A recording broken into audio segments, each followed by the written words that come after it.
Bonjour à tous. Donc on va commencer cette matinée, une introduction en fait pour rappeler un peu les exigences du bio. Donc qu'est-ce qu'un vin bio?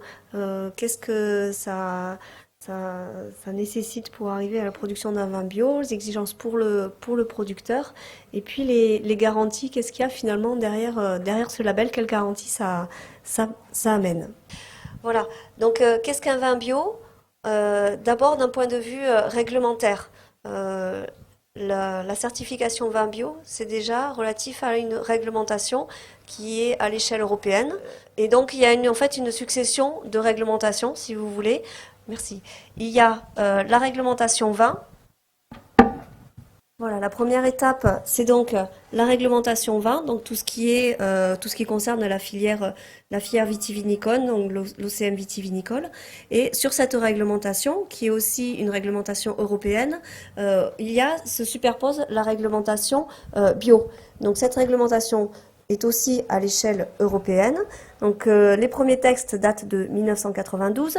Depuis, bon, il y a eu des révisions du texte et on en parlera tout à l'heure. Il y a un nouveau règlement qui va sortir, qui va être mis en enfin, qui est sorti, qui va être mis en application à partir de 2021.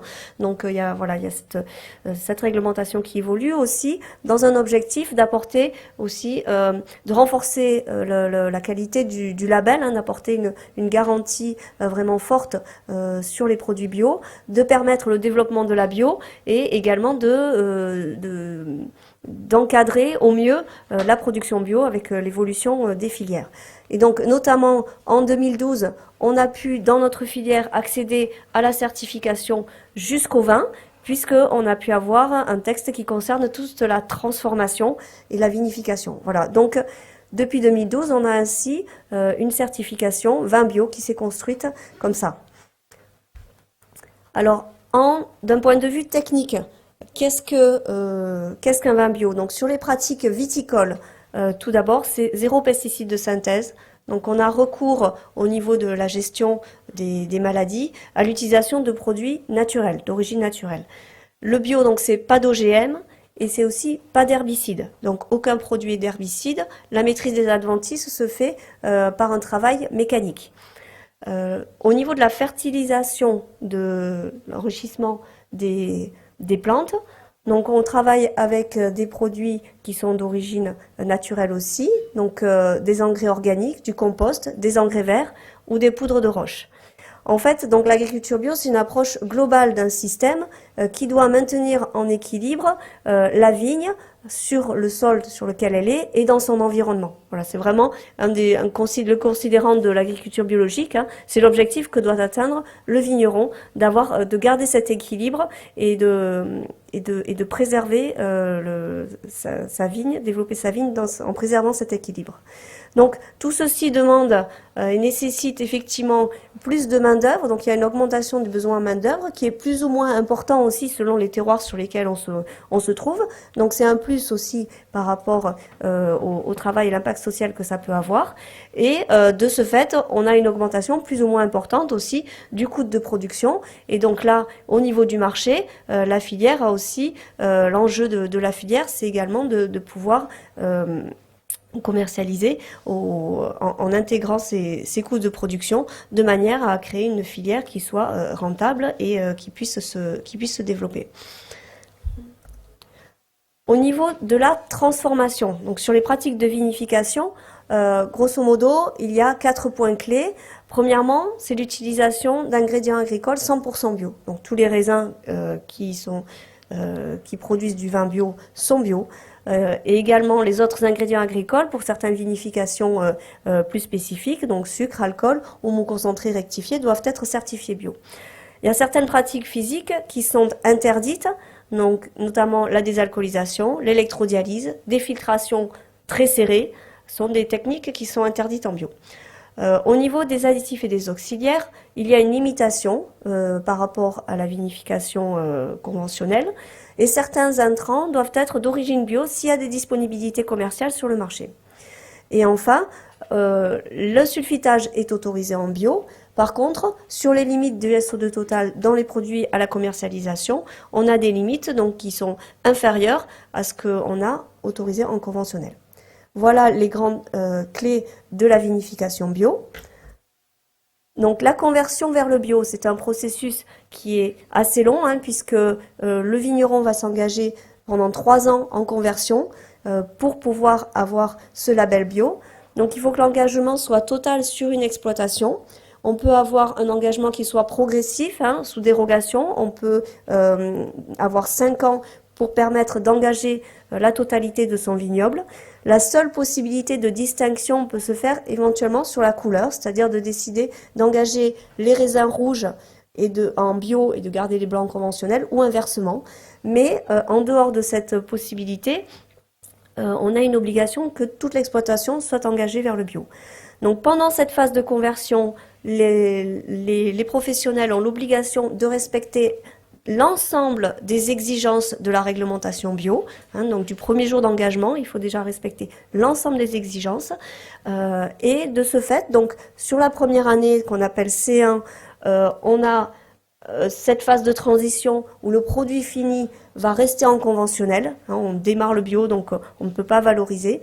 À partir de la 2e et 3e année de conversion, on a des produits qui sont valorisables en produits en conversion vers l'agriculture biologique. Et donc, à partir de la 4e année, on a le label bio sur les vins.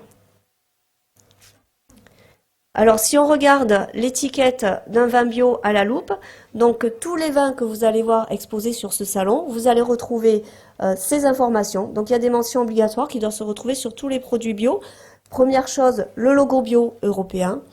Le deuxième point, c'est l'identification de l'organisme de contrôle, donc agréé par les autorités compétentes pour pouvoir certifier sur la réglementation bio. La troisième information importante, c'est l'origine des ingrédients agricoles. Donc si plus de 98% des ingrédients agricoles viennent d'un pays, la France par exemple, donc vous retrouverez Agriculture France sur votre produit bio. Et enfin, la dernière mention pour notre filière, ça va être vin biologique ou vin bio ou organic wine sur le marché européen. Voilà. Les autres mentions sont facultatives, donc vont dépendre aussi des pays, mais ça, c'est vraiment ce que vous retrouverez sur tous les produits bio. Alors, le bio, c'est un système de contrôle aussi qui permet d'apporter cette garantie du respect des exigences de la réglementation. Donc ce contrôle, il est réglementé, il est organisé. En France, il est dédié à des organismes indépendants qui sont agréés par les pouvoirs publics, le ministère et l'INAO qui est en charge des signes qualité dont le bio appartient. Auquel le bio appartient, pardon. Donc, le contrôle et la certification, elles portent sur tout le processus, c'est-à-dire de la vigne jusqu'à la bouteille, comme on dit, c'est-à-dire tout le process d'élaboration des raisins, de la transformation, du conditionnement, jusqu'à ce que, on va dire, la bouteille soit fermée. Voilà. Donc, tout ceci est contrôlé et certifié. Ce qui est important de noter aussi, c'est que la certification bio, c'est toujours la même, quel que soit l'organisme de contrôle, à partir du moment où il est agréé, bien sûr, pour pouvoir certifier sur le bio, quel que soit l'organisme de contrôle qui va intervenir, c'est la certification bio est la même pour tous. Voilà, on n'est pas certifié organisme A ou organisme B, on est certifié par un organisme sur la réglementation bio, qui est la même pour tous les pays européens. Voilà. Alors, le contrôle, il s'organise comme ceci, c'est-à-dire qu'il y a un contrôle obligatoire annuel chez tous les opérateurs. Et puis, il y a un contrôle inopiné qui peut se faire et qui se décide en fonction d'une analyse de risque par l'organisme de contrôle. Voilà, donc les situations plus à risque vont être peut-être plus contrôlées que les situations moins à risque. Voilà, c'est cette logique qui est utilisée. Alors, quelques repères dans les appellations bio. Donc on vient de parler de la certification vin bio, une réglementation européenne, une conversion de 3 ans, un contrôle, une certification. Donc on parle aussi de vin biodynamique. Donc les vins en biodynamie sont au préalable certifiés bio, ou en même temps de faire l'engagement en biodynamie, on se fait certifier bio. Et la biodynamie correspond à un cahier des charges privé, international et puis national. Donc il y en a plusieurs. Ça nécessite une conversion aussi et ça suscite un contrôle et une certification. Voilà.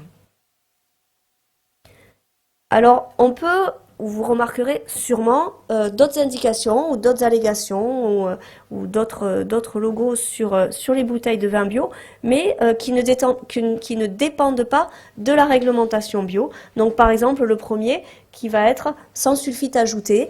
Donc, effectivement, alors les sulfites sont autorisés par la réglementation européenne, mais certains producteurs souhaitent aller plus loin par rapport à ces pratiques de vinification et faire des vins sans sulfite ajouté. Alors, il y a plusieurs cas d'école, on va dire.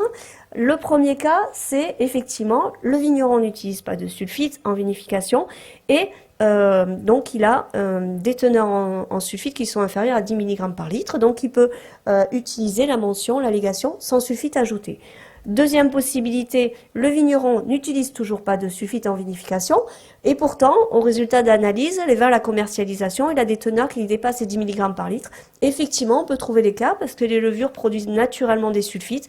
Donc, selon les levures qu'on a, on peut dépasser cette barrière qui a été indiquée par rapport à la problématique d'étiquetage d'allergènes. Donc au-dessus des 10 mg par litre, on sera obligé d'utiliser la mention contient sulfite. Donc du coup, même si le vigneron note sans sulfite ajouté, s'il est au-dessus de 10 à l'analyse, il sera obligé de marquer contient sulfite sur sa bouteille. Alors, troisième cas, le vigneron utilise des sulfites en vinification, mais il reste quand même en dessous de 10 mg par litre, ça peut arriver.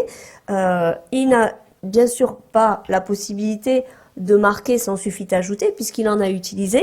Par contre, comme il est en dessous de 10 mg par litre, il n'a pas l'obligation de noter la mention contient sulfite. Et enfin, le dernier cas, le vigneron utilise des sulfites et du coup, il est au-dessus de 10 mg par litre. Donc là, bien sûr, il n'a pas la possibilité d'utiliser la mention sans sulfite ajouté et il doit noter contient sulfite. Voilà, un peu le croisement de toutes les possibilités théoriques, mais voilà, ça clarifie un petit peu aussi les choses par rapport à cette mention qui, je rappelle, est indépendante de la réglementation bio. Alors, une autre mention qu'on peut trouver aussi, c'est tout ce qui est produits végans. Donc, les produits bio sont pas forcément végans, puisque dans les additifs auxiliaires de vinification, on a des produits qui sont d'origine animale. Là aussi, si certains souhaitent aller un petit peu plus loin, donc ça veut dire qu'ils vont par exemple éviter l'usage de colle, de caséine, de gélatine, d'albumine ou colle de poisson qui sont d'origine animale. Voilà, donc ça c'est une démarche complémentaire du vigneron. Enfin, on parle depuis un petit moment de vin nature ou de vin naturel. Donc là, aujourd'hui, il n'y a pas de dénomination officielle. Les vins nature, théoriquement, n'existent pas. Alors, il y a des propositions qui sont en cours de discussion aussi avec l'INAO. Peut-être Monsieur Nalès nous en parlera tout à l'heure. Donc, ils travaillent sur, effectivement, essayer de trouver donc un cahier des charges. Je pense que déjà, il y a des propositions qui sont bien avancées, de vinification vraiment minimaliste et un terme surtout qui puisse convenir à tout le monde et qui soit représentatif de ces types de vinification et donc qui soit officiel. Voilà, donc ça c'est des choses qui sont en cours de travail. Donc pour résumer, le vin bio, c'est une réglementation européenne. C'est un produit qui est contrôlé et certifié, donc de la production à la transformation au conditionnement. Donc c'est aucun produit chimique de synthèse et pas d'OGM, pas d'herbicide. On a les sulfites autorisés, mais à des limites inférieures aux conventionnels.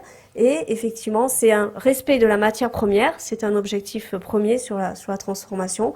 Et ça a un impact, c'est aussi un des objectifs prioritaires, un impact positif sur l'environnement, la santé et puis l'emploi aussi dans cette filière-là. Voilà, je vous remercie.